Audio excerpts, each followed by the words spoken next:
magaalada Burco ee xarunta gobolka Togdheer waxa lagaga dhawaaqay waqtiga la bilaabayo qabashada codsiyada barnaamijka shaqo qaran kaasi oo shaqo abuur loogu sameeyay 1500 oo kamid ah dhalinyarada Soomaaliland madashii lagu shaacinayay waqtiga la bilaabayo codsiyada barnaamijka shaqo qaran oo ah 17 bisha 11aad waxa ka soo qayb galay barasaabada gobolada dalka agaasimaha guud ee wasaaradda shaqo gelinta gudoomiyaha xafiiska imtixaanaadka qaranka ugu horeynba waxa halkaasi ka hadlay agaasimaha barnaamijka shaqo qaran Maxamed Xuseen Muadin waxaana uu ka waramay sida gobolada dalka loo qaybiyay dhalinyarada ka qayb qaadanaysa barnaamijkani looga hortago ama shaqo loogu abuuro dhalinyarada wadankuna uu helo adeegyadii ugu baahnaa ee xoogga dhalinyarada looga faa'iideysto ayaa barnaamijka la soo rogay in la sameeyo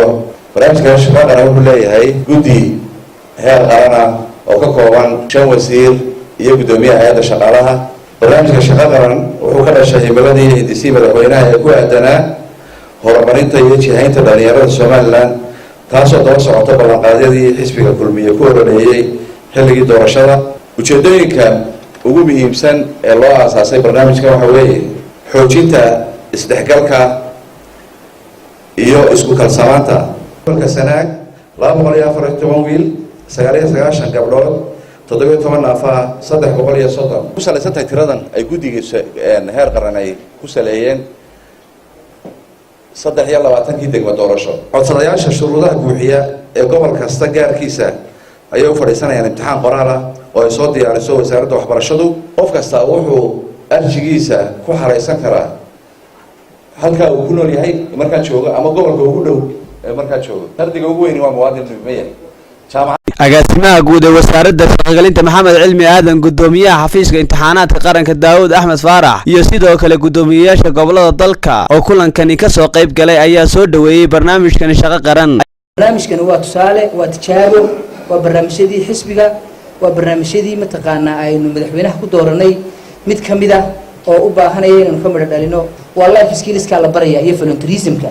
iyo inuu qofku mataqaanaa wadankiisa u shaqeeyo iyo inuu gobolku ka yimid maahay gobolka kale laftiisa wixii ka dhacaya iyo inuu barto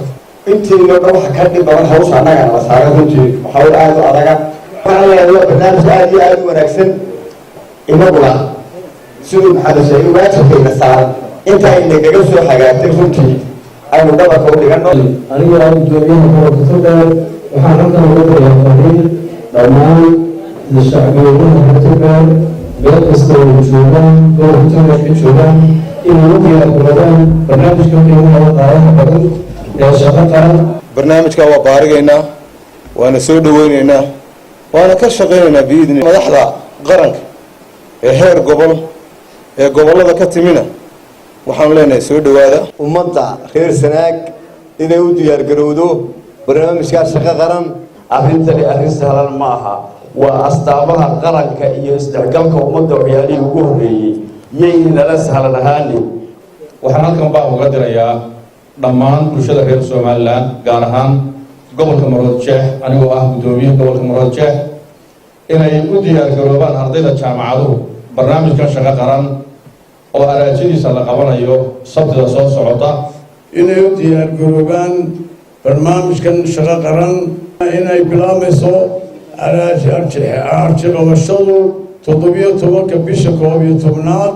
oo ku beegan sabtida waxaan dadweynaha gobolka Saaxil ku wargelinayaa dhalinyarada in barnaamijkii shaqo qaran oo inoo bilaabi doono oo ay dhalinyarada jaamacadaha ka baxday si diyaar ayaan la Cabdullaahi Jaamac warbaahinta caalamiga SBC magaalada Burco.